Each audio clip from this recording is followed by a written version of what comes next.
This is Dr. Nicole, and I was wondering if any of you have a loved one suffering from anxiety. To be sitting aside and watching somebody that you love deeply suffer can feel incredibly discouraging and incredibly powerless. And I've spent a lot of time talking to the anxiety warriors themselves. And I think it's really important to also speak to your loved ones, to speak to you, to speak to the people that are there day in and day out and watching and observing their loved ones suffering and not knowing what to do. And so I'd like to talk about that today and answer any questions that you have on what to do and how to help and support your loved one who's suffering from anxiety. We have several amazing warriors in the group, and then there are warrior companions in the group too. And I think that is so profoundly important. And one of the biggest variables that helps somebody get well is their support system, their partners, their family, their friends, their spiritual communities.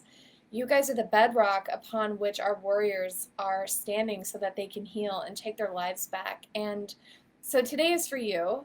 And I want to talk with you about 4 steps that you could take to support your loved one with anxiety. And it also will depend on where your loved one is in terms of the anxiety, understanding the anxiety journey.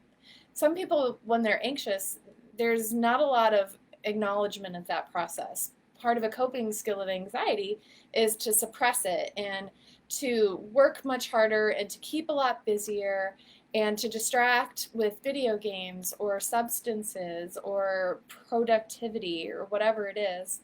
Some people in the anxiety journey are not acknowledging that, and from your eyes as the loved one, the observer, it may feel really clear that something is wrong and that they're struggling.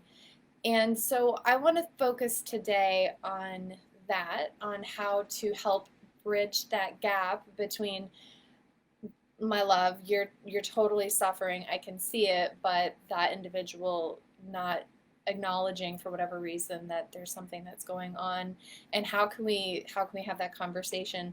So we're going to talk about 4 steps, and the first step is simply to educate yourself on what is anxiety, what is the difference between situational anxiety, a phobia, panic disorder, generalized anxiety disorder, and having a good understanding of the difference between, oh, I'm just feeling a little bit nervous and anxious and stressed, versus this person is having panic attacks out of the blue or severe agoraphobia where they can't go out in public places. There's a big spectrum.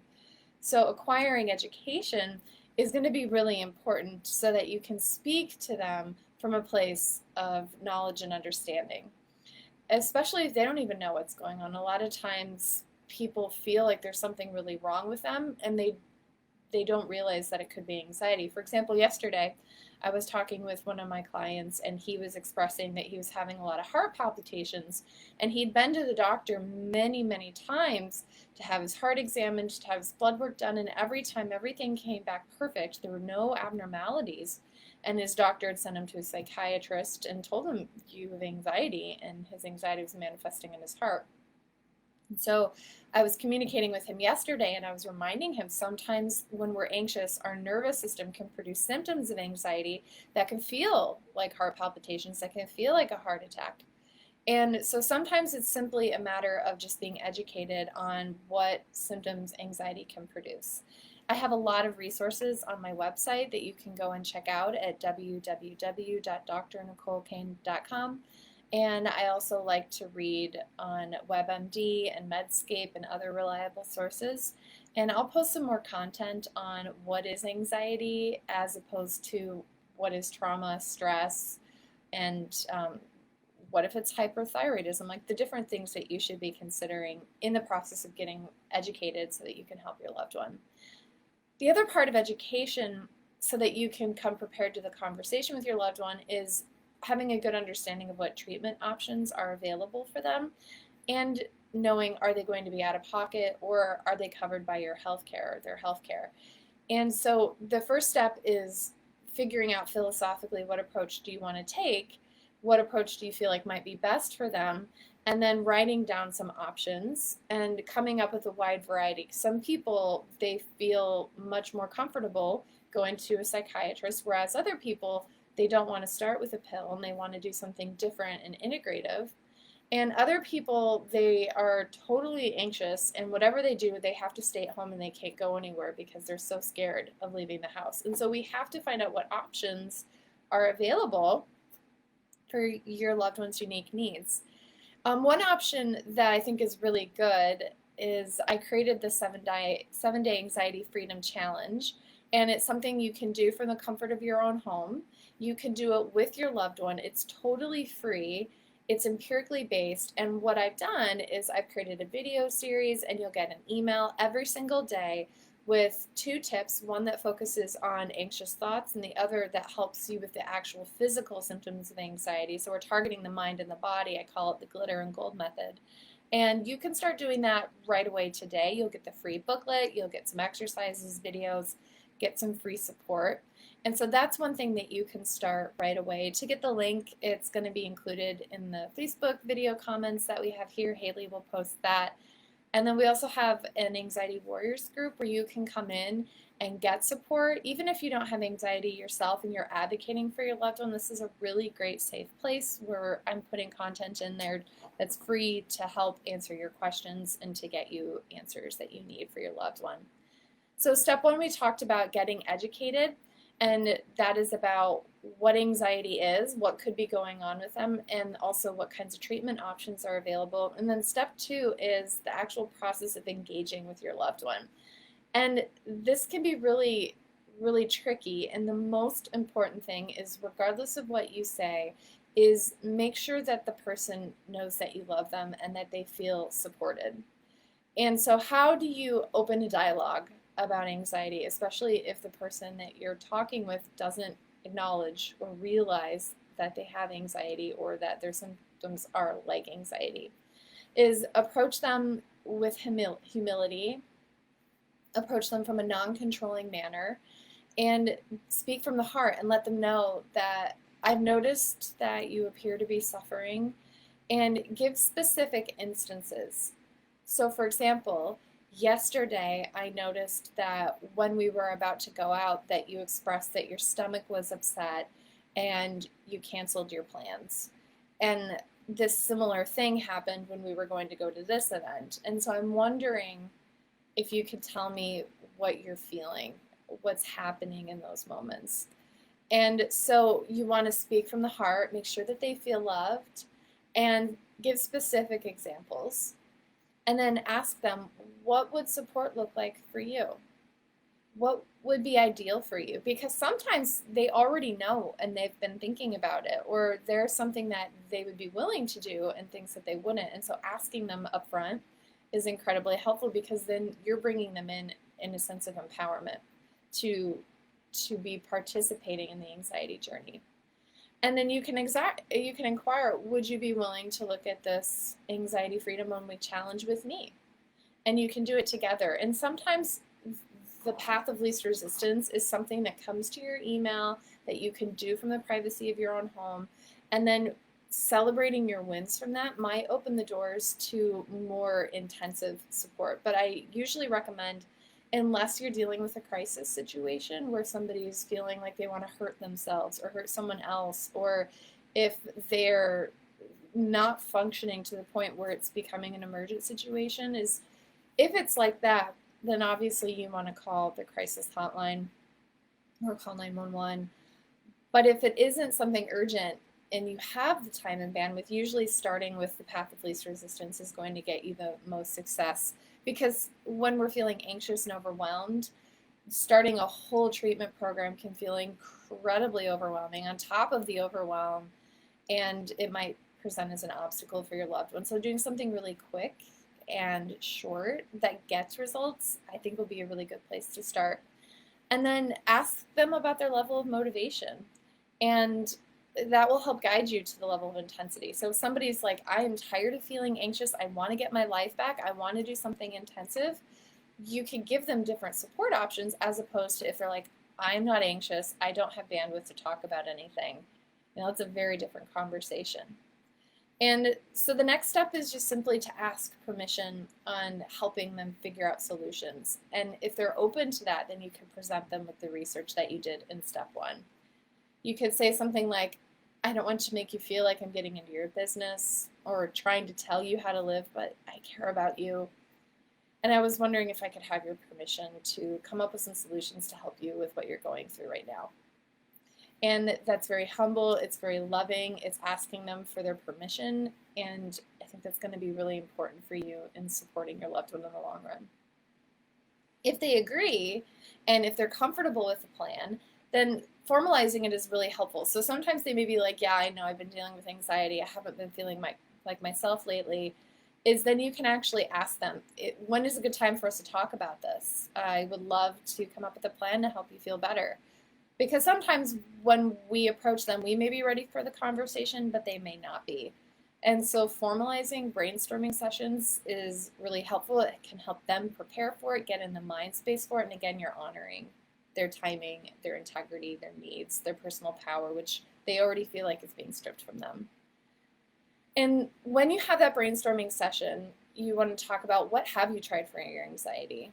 What works? What doesn't work? What are your triggers? What's helpful for you? What interventions have they heard about that they're willing to try? And as they're talking and answering your questions, write that all down on a piece of paper, and then together collaboratively come up with a support.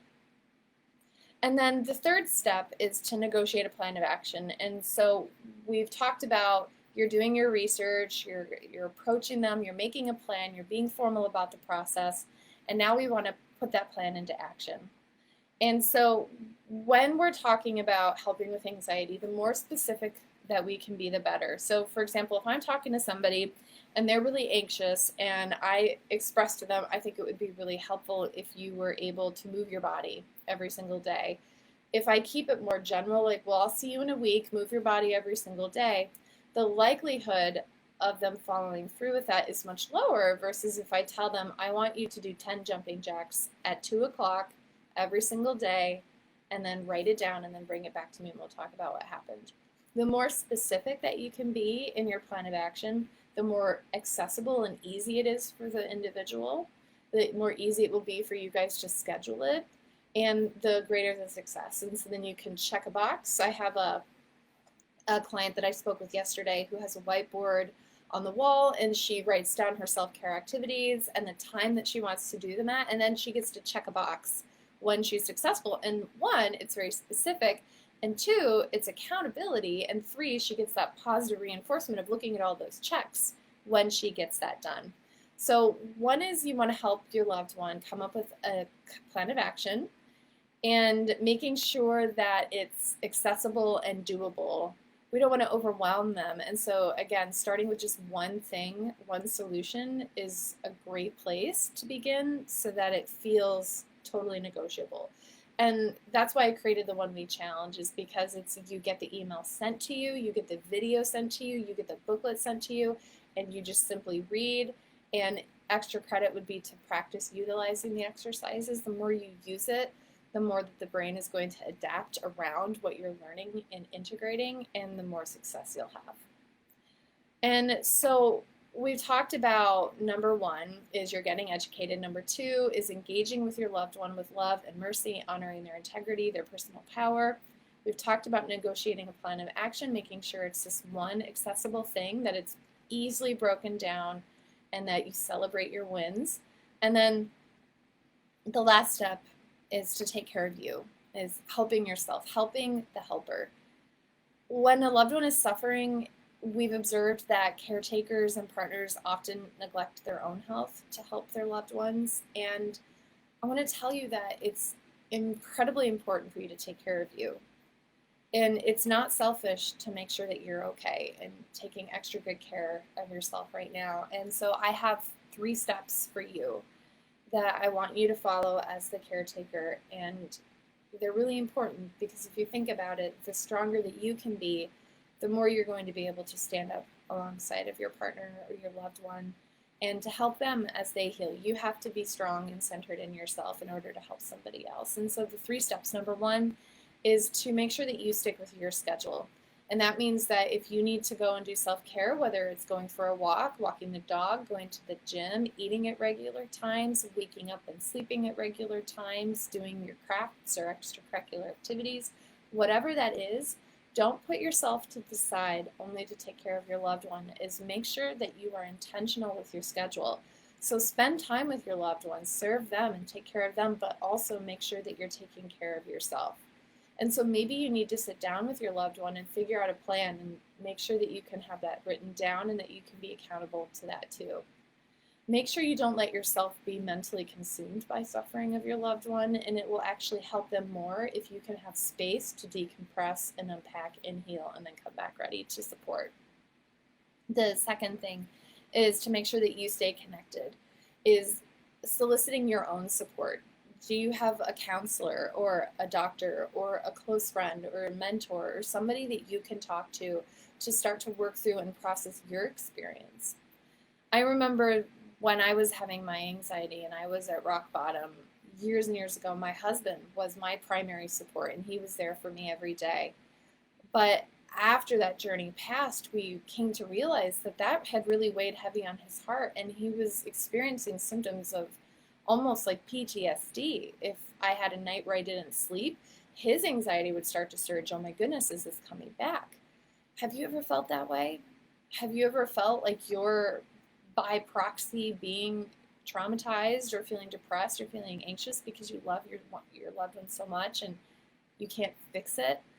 And so making sure that you stay connected, get support, take care of yourself, have a healthy schedule that involves getting out and utilizing your supports to help your loved one is really, really important for you. And I want to tell you, my husband did that. He got his self-care done. He did his work. He was intentional with his schedule, and we are both warriors. And that's why I'm here, and I'm so passionate about helping you because, babe, I've been there. I get it. My husband's been there, and he's had dark times that I've walked with him through too. And so taking care of yourself is really profoundly important, and you guys can get through this. The last step is to set boundaries. And this can feel really difficult when our loved one is suffering, but it's so important for your health, the health of your loved one, to be clear on what your personal boundaries are and to make sure that you and your loved one understand that when you put down a boundary, for example, I need to go and play my guitar, is that it's not a rejection of them, but rather supporting me so that I can support them, and that can help you maintain healthier balance. And then if you need to, seek professional help.